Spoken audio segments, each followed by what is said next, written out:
নমস্কাৰ সমু দৰ্শকক আন্তৰিক স্বাগতম জনাইছো সংলাপৰ আজিৰ বিষয়বস্তু এটা অতিকে ভাইৰেল হোৱা ভিডিও আৰু লতাজীৰ 90 সংখ্যক জন্মদিন আচৰিত হৈছে নহয়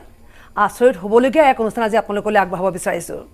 হাত ভনি দেশৰ দুই জিয়ৰী আছে আজি মোৰ সৈতে ৰেৰিক কাৰ্লো দিগবাক এয়া মোৰ সোহাতে আৰু হোৱা হৈছে পেবি আদো বমং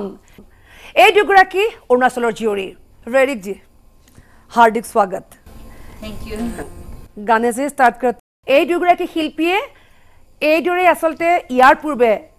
অৰুণাচলৰ বহু এনে ঠাইত গীত গাইছে যিসমূহ গীত আসলতে আমি বহুতে বহু হাতে হাতে আছে কিন্তু তেওঁলোকে এনে এখন প্লেটফৰ্ম কেতিয়াও পোৱা নাই আৰু তেওঁলোকক মাতি অনাৰ উদ্দেশ্য এইটোৱেই যে টিভিৰ পৰ্দাত আজি প্ৰথমবাৰ দুগৰাকী শিল্পীয়ে এই দৰে গীত গাইছে মই কৈছোঁ যে অসমীয়াও সুন্দৰকৈ গাব পাৰে দুগৰাকীয়ে সেয়ে ৰেৰিকৰ কণ্ঠেৰে এইবাৰ অসমীয়া গীত এটি শুনিম হয় Thank you.